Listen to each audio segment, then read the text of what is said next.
Ahora, pensamiento a contratiempo, con el profesor Esteban Vedia, en Yo No Fui. Bien, damas y caballeros, el pensamiento a contratiempo no es lo mismo que ir a contramano en una calle. O sí, o me estoy equivocando, Esteban. Vos ayúdame a definir. Sí, a veces con algunos pensamientos te puede dar un palo también, así que no. ¿Sí? ¿Te pasó? No.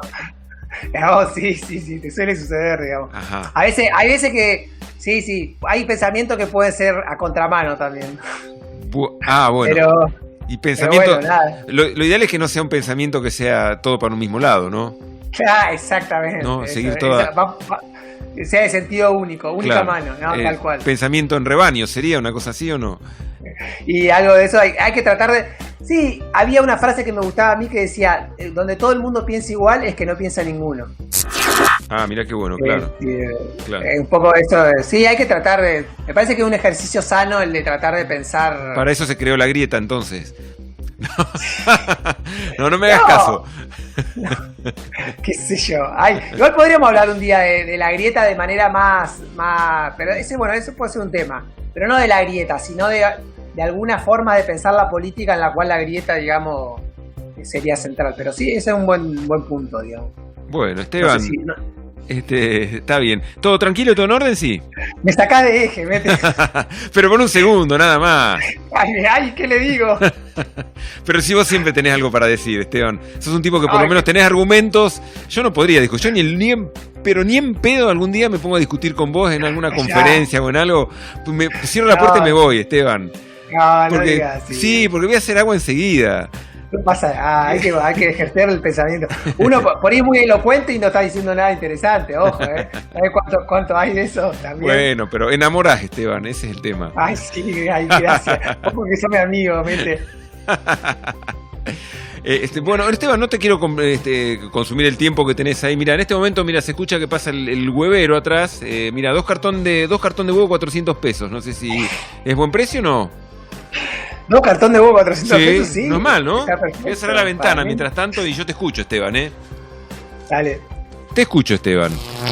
Bueno, la columna de hoy, que es la número 3, se llama, le puse crisis, índice, factor. Porque quería retomar algunas ideas, pero hoy en un plano más conceptual. Entonces, yo en la columna anterior, referida al de Big Reset, que era la idea esta con la cual las élites mundiales buscan impulsar una reconfiguración del capitalismo que estuvimos hablando, y cómo ellos, la misma élite ven a la crisis de la pandemia de COVID como una oportunidad para reconfigurar el capitalismo. Entonces, a partir de esto yo quería volver sobre el mismo tema, pero más desde el punto de vista más lo que nosotros llamamos una dimensión más semántica. Es decir, ¿cuáles son los significados que están por debajo de esta discusión? Y en particular de todos estos significados que andan dando vuelta me gustaría referirme al concepto de crisis, que es un concepto que se suele utilizar mucho, digamos, en el discurso social, pero muchas veces no nos detenemos a pensar en su dimensión temporal, ¿no? ¿Qué significa en términos más temporales? Uh-huh. Y entonces me quiero centrar en ese punto, digamos. Entonces, considero que es muy importante, digamos, en primer lugar, desnaturalizar una idea de que las palabras... hay una discusión bastante compleja, digamos, filosófica acerca del lenguaje, ¿no? Sin meternos en ese fondo de la discusión, es interesante pensar, decir, bueno, las palabras ¿qué son? Son un reflejo de lo que pasa en la sociedad. Eso sería una posición, si querés, una de las posiciones posibles. Otra posición es que, bueno, las palabras son algo autónomo, digamos, de lo que pasa en la sociedad y sus significados se construyen de manera autónoma. Sin caer en esos dos polos, a mí me parece interesante entender las palabras como un índice y un factor. Es decir, una palabra refleja tanto lo que pasa en un momento, en una época histórica, pero al mismo tiempo es una forma de intervenir en una época y en un momento histórico. Uh-huh. Y en particular, algunas palabras son palabras que se transforman en conceptos sociales, digamos, que circulan, que tienen cierta circulación social y cierta productividad social. Bueno, una de esas palabras es la palabra crisis. La palabra crisis, digamos, que bueno, no vamos a entrar en la discusión más etimológica, pero efectivamente, que creo que viene del lado de la salud, de los griegos, de la antigüedad griega relacionada con el problema de la salud, pero más allá de ese punto, digamos, la idea es que no se trata de pensar si una crisis es real o si se la puede medir, o por ejemplo como la concibe la economía. O sea, si es real o cuán real es. Yo no estoy discutiendo la realidad de la crisis. Efectivamente hay una crisis producida por la pandemia, sino lo que quiero pensar es cómo la invocación de la palabra crisis, cómo cuando mi discurso, los discursos sociales, los discursos de cualquier discurso social, del Estado, de la política, de los comunicadores, de los docentes, de cualquier discurso social que circula, invoca una palabra, en este caso la palabra crisis, eso tiene una productividad, digamos. Y en el caso de la palabra crisis en particular, es un índice de ¿qué? De un estado de cosas, de un colapso de los vínculos sociales, de una sensación de zozobra que hay frente a la cuestión, digamos, de la pandemia, pero también es un factor que interviene en lo social. Es decir, no solamente que la crisis describe, sino que la crisis también habilita. Y entonces es muy relevante tener en cuenta esto cuando uno escucha la palabra crisis. Ajá. O sea, digamos, invocar una crisis no es una situación pasiva, lo que digo, mira, hay una crisis, sino que lo que yo estoy tratando de transmitir es que también hay una actividad, digamos, la palabra crisis invita a la acción. Es un llamado a la acción. Desde el punto de vista, es como el contenido temporal, digamos, de la palabra crisis o del concepto crisis, cuando se une a apelaciones sociales. La pandemia genera una crisis. El capitalismo está en crisis. Hay una crisis económica. Bueno, los economistas, digamos, utilizan mucho el concepto de crisis como una apelación, digamos, a una descripción, pero también como una forma de solucionar. Bueno, hay una crisis económica, hay que bajar el dólar, subir los impuestos, etcétera, lo que fuera, o pagar la deuda. Claro, hay que hacer algo para combatirla. Sí, exactamente. Había un texto clásico de la literatura izquierda que llamaba La catástrofe que nos amenaza y cómo combatirla. Entonces, fíjate, ahí está, digamos, la idea de crisis, en este caso en la palabra de catástrofe, que tiene otra reminiscencia también, está dando vueltas y siempre hay un llamado a la acción implícito.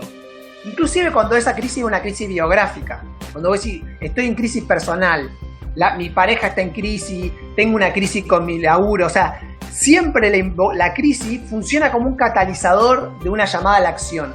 Y en ese sentido es que me parece que hay que pensar en este momento de crisis civilizatoria o de crisis histórica, estamos en un momento de la civilización está en crisis, la historia está dando un cambio. Bueno, pensarla como una crisis, digamos, de una pandemia y una forma de un intento de resolverla, ¿no? O sea, la idea del gran reseteo que trabajamos la semana pasada es una idea, digamos, de tratar de... Es decir, esas dos cosas, la apelación a la crisis y ese gran reseteo van unidos. Entonces, me parece que es interesante para pensarla en esos términos. ¿Y qué más quería decirte? Y de ese punto de vista, por ejemplo, es muy importante qué palabras circulan alrededor de la crisis o con qué conjunto de significado nosotros pensamos la crisis. Entonces, por ejemplo, si nosotros pensamos que no hay otro horizonte posible que sea el de las relaciones sociales tal cual las conocemos, o sea, que son relaciones de mercado, de relaciones capitalistas, y que esas relaciones permanecen de manera permanente, indefinida a lo largo del tiempo y que no hay otro horizonte posible, que es un poco lo que discutimos con la idea de futuro, bueno, la crisis entonces se va a tender a resolver en ese marco. O sea, el marco en el que nosotros pensemos la crisis, el conjunto de relaciones en el cual nosotros pensemos la crisis, también es la forma en que la vamos a resolver. Entonces yo ahí creo que la idea de crisis y cómo solucionar la crisis siempre tiene que estar como articulado y nosotros tenemos que... Es decir, cuando alguien diga la palabra crisis, vos agárrate los bolsillos y empezá a pensar en qué solución me está proponiendo. No tanto si describe o no describe un estado de cosas, o si ese estado de cosas, digamos, las características del estado de cosas, que es relevante, pero sino sobre todo es una marca para meter una resolución, para meter una forma de solución a esa situación que se está describiendo. Entonces, bueno, podemos seguir hablando, o sea, podemos meter varias cuestiones más. La idea de crisis, si querés te meto la anticrisis y te vuelvo loco. Bueno, no, pero lo que quiero decir, sí, pero digamos, lo que voy es que a lo largo del tiempo, siempre las distintas culturas han encontrado formas de fraguar conceptos que nos permiten intervenir en el tiempo. Esa es un poco la idea de lo que yo quiero plantear en esta columna. Por ejemplo, la idea de oráculo, la idea de mito, también son formas. En vez de decir crisis, decían fui a consultar el oráculo. Claro. En vez de decir, ¿entendés? ¿Por qué? Porque el oráculo es una forma de resolver lo que está en duda. ¿Voy a la guerra o no voy a la guerra? Entonces consulto el oráculo. Claro. Es decir, la idea de mito también es una forma de justificar cómo intervenir. E inclusive la idea del Mesías, en la cultura occidental, que se comunica, digamos, que viene a actualizar la profecía. ¿Qué es lo que viene a hacer el Mesías? Actualizar la profecía. Y en el fondo es una forma de cambiar el mundo.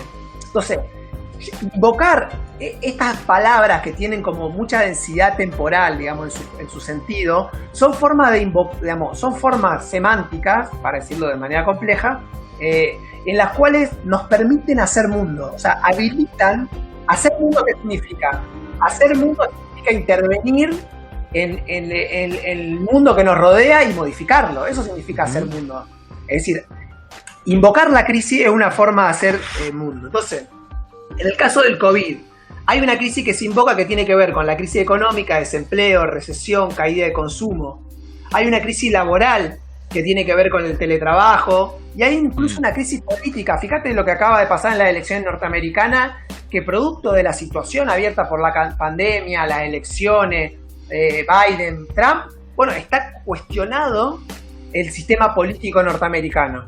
Entonces, las crisis son una forma, digamos, de... Entonces, lo interesante no es tanto la crisis en sí misma, sino también la apelación, cómo resolverla. O sea, ¿cómo resolvemos la crisis económica? O sea, ¿cómo resolvemos el problema de la recesión, el desempleo, el consumo? ¿Cómo resolvemos la cuestión del teletrabajo? ¿O cómo resolvemos la cuestión de la política? Es decir, no nos quedemos en la crisis, paralizados frente a la crisis, sino pensar, bueno, cuando alguien invoca la crisis, ¿qué me está proponiendo para resolverla? ¿Y qué tiene que ver eso con mis valores o con mi propia forma de pensar la discusión?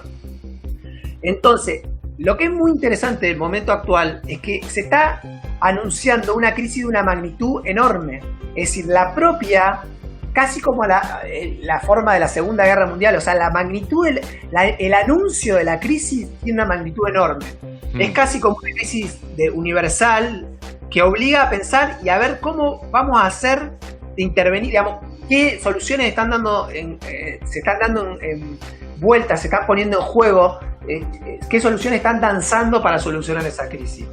Y ya para ir cerrando, que me había propuesto la idea de terminar hacerlo un poco más breve hoy. Pero está todo más que bien, Esteban. Todo este tiempo es tuyo. Aprovechalo. Decí lo que tengas que decir.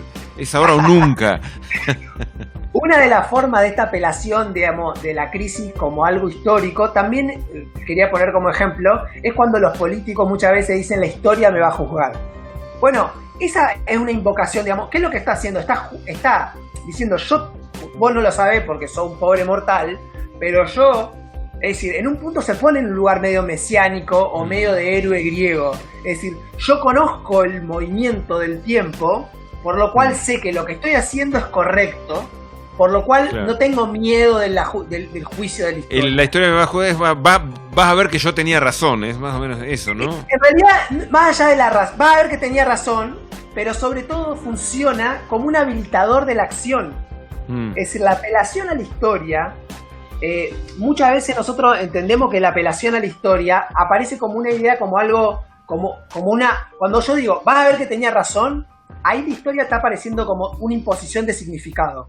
Es decir, te está diciendo, el sentido de la historia es el que yo sigo, el que yo concibo. Pero en esta trampa que está haciendo esa persona que está invocando a la historia, también está desnudando el mecanismo. Que en realidad nadie puede tener certeza de lo que va a ocurrir en el futuro. Entonces la invocación al futuro funciona como una justificación de la acción en el presente. La invocación del futuro histórico, la historia me juzgará, o la crisis hay que resolverla de tal manera, pareciera ser que el problema está afuera, está en la crisis, es algo objetivo. No hay otra forma de resolverlo que de esta manera. La solución que yo te doy es la única solución posible porque soy el que conoce el movimiento histórico. Bueno, si uno se pone a pensar 2 minutos, es imposible conocer cómo van a resultar las cosas. Uno puede prever, puede tener una idea, puede tratar de acercarse, digamos, a cómo se van a resolver las cosas, pero en ciencia cierta es imposible conocer el futuro. Entonces, ahí lo que está funcionando es que la profecía, esa apelación al futuro, esa apelación inclusive al pronóstico, y que la crisis está muy metido eso, es una llamada a la acción que tiene que ver con una propuesta de imponer una solución. Entonces a mí me parece que nosotros, digamos, tenemos que empezar a destrabar ese juego de que no hay un sentido cerrado en la crisis, en la cual ya hay una imposición de una solución, sino que efectivamente lo que estamos discutiendo son distintos sentidos en juego, distintas formas de resolver la crisis, distintas formas de darle un sentido a la historia que se está construyendo. Y en esas distintas formas que se están construyendo y que dan sentido, obviamente hay disputa y hay pugna y hay intereses en juego, y que me parece que ahí es donde nosotros tenemos que intervenir. Y lo único que podemos estar seguros, y con esto ya quiero cerrar, no es el resultado del conflicto y el resultado del significado histórico, sea en la forma de la crisis o cualquier otra apelación de sentido histórico, sino que lo único con lo que nosotros creo que podemos contar es con ese conflicto y con la lucha que ese conflicto implica. Y ese sentido, esa lucha por definir el sentido, es a lo que no está cerrado y en la que nosotros también nos debemos contar ahí adentro, en esa lucha por definir un sentido histórico, o en este caso, en definir un sentido de la crisis en curso y de cómo queremos que se resuelva. Bien, Esteban, me dieron ganas de ir a un vidente. Acá a la vuelta hay una señora.